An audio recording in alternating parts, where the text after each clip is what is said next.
Next, we're going to be moving on to your neuro system. So what we would start it with is I would ask you orientation questions and determine that you're alert and oriented to person, place, and time, plus situation. The next thing that we are going to do is we're going to test your first cranial nerve. So I'm going to have you close your eyes. Excellent. And then I'm going to have you occlude one of your nares. And then I'm going to have you smell. Are you able to identify that smell? That is a Yankee Candle.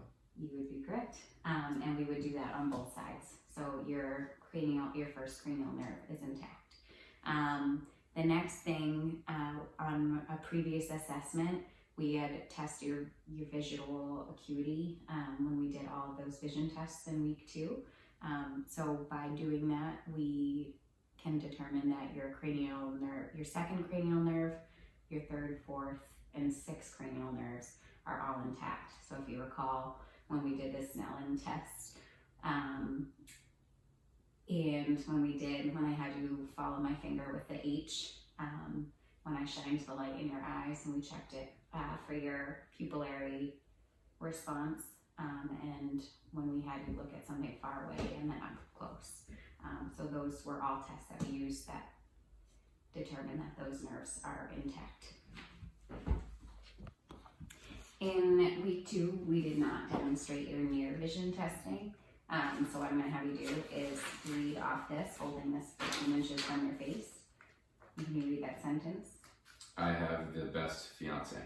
Oh, very nice. Next, we're going to test cranial nerve number 5, which is your trigeminal nerve. So what I'm going to do is feel your face, and when you feel my hands, I'm going to have you clench your jaw. So first, I'm going to feel your temporal area. I'll have you clench your jaw. Very good. And then I'm going to feel in your masseter area. Very good. Good. Very good strength. With your cranial nerve number 5, we're also going to test your sensation. So what I have here is a pen, and what I'm going to do is when the pen is extended, that's going to be our sharp sensation, and when it's retracted, that's our dull, because it's a flat side. So what I'm going to have you do is close your eyes, and then I'm going to have you tell me if it is sharp or dull.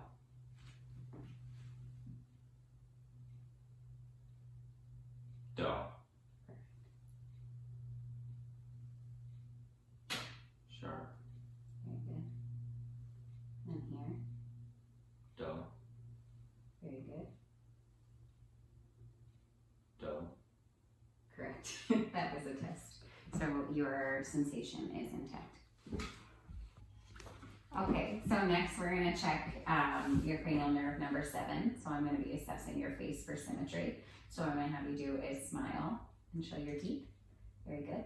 I'm going to have you raise your eyebrows. Have you puff your cheeks. Very good. Next, I am going to have you purse your lips. And then I want you to blow air through your lips. Very good. And your face is symmetrical on both sides when you do those. For cranial nerve number 8, we would assess your hearing. And if you recall, we did that when we did the Renee and Weber test and the whisper test in a prior week. So when I held the tuning fork on your head and then behind your ear and then in front of your ear to determine if your bone conduction was greater than your air conduction, and it was by 2 to 1. So we have already determined that cranial nerve number 8 is intact.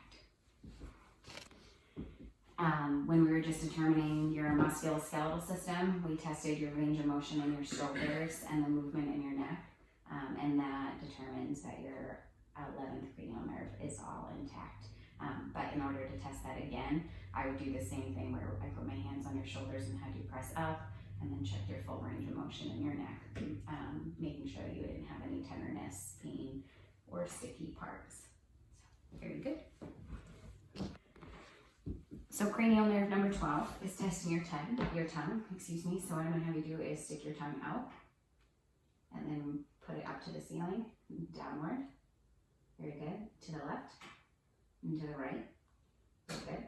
And your tongue is symmetrical, it's in line, and there's no evidence of tumors. So your cranial nerve number 12 is intact. Next, we're going to assess your motor system. So what I'm going to have you do is just walk towards me. Very good. And then I'm going to have you turn, and then I'm going to have you walk heel to toe back to the chair. Is this heel to toe? No. Is this heel to toe? That is correct. Excellent. And then I'll have you turn again. Very good. And what I'm going to have you do is go ahead and give me a little bit of a knee bend. Excellent. And then stand. I'm going to have you put all your weight on one leg. And then can you hop on that leg? Excellent. And what we would do is have you do that bilaterally. But for the sake of time, we're just going to do it on one side. Very good. Next, we're going to do a Romberg test and a pronator drift test. So I'm going to have you do it is I'm going to stand next to you. I want you to stand up nice and straight. And I'm going to have you close your eyes. And when you're doing this, what I'm looking for is there's just a slight sway as you maintain balance. Very good. So I'm going to have you open your eyes. We're going to do a pronator drift test. So I'm going to have you bring both your hands out in front of you. Excellent. And I'm going to have you close your eyes. And I don't see the dropping of any one of your extremities or the loss of balance, so that is a negative pronator drift test. Very good. Thank you. That's all done. Next, we're going to test for rapid alternating movements. So what I'm going to have you do is I'm going to put my finger up here, and what I would like you to do is touch your nose, and then touch my finger, and then do that again. Very good. Keep doing that. And then can you close your eyes and continue doing that? Excellent. Very good. So that's a normal finding. If you at some point passed beyond my finger, that would be an abnormal finding. So that is very good and intact. Our final coordination test is I'm going to have you bring the heel of your foot to your knee on the opposite side. Very good. And then I'm going to have you just gradually drag your heel down to your ankle. Very good. Pretty. Perfect coordination. Next, in testing your sensory system, we're going to do that sharp or dull test again. So what I'm going to do is, this is our dull sensation. This is our sharp sensation. And then what I'm going to have you do is close your eyes, and I'd like you to tell me if you feel sharp or dull. Excellent. Dull. Excellent. And on this side? Sharp. Correct. And then for that, you can open your eyes, but for the sake of the video, I'm just going to show the places that I would test. So here, here, here, and here. And I would do that bilaterally, and I would also do the same down on your lower extremities. So you could test the upper thigh, shin, and then foot. Excellent. Next, we're going to test your vibratory sense. So we're using a different tuning fork than we have previously. What I'm going to do is activate the tuning fork and place it on one of your fingers. And I'd like you to tell me if you can feel the vibration. And then I'd like you to tell me when it stops. Okay? And have you bring one of your hands out. Excellent. Okay. Close your eyes. Yep. Perfect. And then we would do the same on your great toe. Next, we're going to do 2 additional tests for sensory. So the first thing we're going to do is stereognosis. So what I'm going to have you do is close your eyes and open one of your hands. I'm going to place an object in your hand, and I would like you to tell me what that object is. That is a blue sandals pen from Barbados. Oddly accurate, but that is correct. And then the next thing is what I'm going to have you do is open your hand, and I'm going to draw a number in towards you, and I'd like you to tell me if you can tell what number it is. A cursive 2. Correct. So our last test is a 2-point discrimination test. So I have a paper clip that I bent here.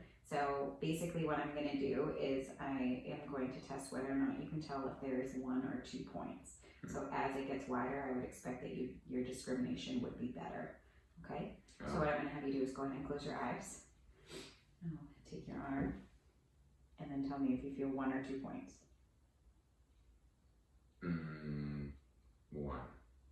Okay, that's 2, but That's not until it's close. Yep, because it's very close. So then we're going to continue. Only feeling 1.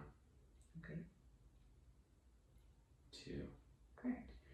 So your 2-point discrimination is here, and then I would measure that distance. Okay. Next, I'm going to test your deep tendon reflexes. So for starters, we're going to do your arms. So what I'm going to have you do is relax your arm right here, so no weight in it. And then I'm going to have you flex your hands to your shoulder. Very good. And what I'm doing is just feeling for the tendon. Excellent. So go ahead and relax that. So with my 2 fingers, I'm going to put my fingers here and I'm going to try and elicit a response from your reflex. There we go. And your hand moved slightly, which is a +2 response. Next, I'm going to have you bring your arm outward. So I'm going to have, at this point, I'm going to have you rest all your weight in my arm, in my hand here. And I'm going to feel for your tricep.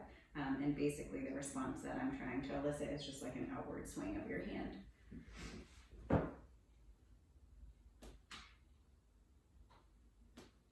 we go, perfect. And so that's a +2 response. Next, we're going to check your brachioradialis tendon. So what I'm going to have you do is just relax your arm out like this in this area. I'm going to take 2 fingers. What I'd like you to do for this one is go ahead and clench your teeth and look straight up. Perfect. And the response that I'm looking for is like a twitch of your hand down here. Very good. Okay. Moving down, we're gonna test your patellar deep tendon reflex. So with you sitting in the chair, your knee is free hanging. Your legs are free for movement. And what I'm going to do is I'm going to hit here, and then I would expect that your knee is going to kick out. Very good. Excellent. That's +2. And then last, I'm going to check your Achilles tendon for a deep tendon reflex. So I'm going to rest your foot in my non-dominant hand. Your Achilles is back here. So what I'm going to do, I'm actually going to switch because that is not my non-dominant hand. Excellent. I'm going to have you rest your foot here, and then I'm going to hit the back of your Achilles tendon, and it's almost like a little gas pedal reaction.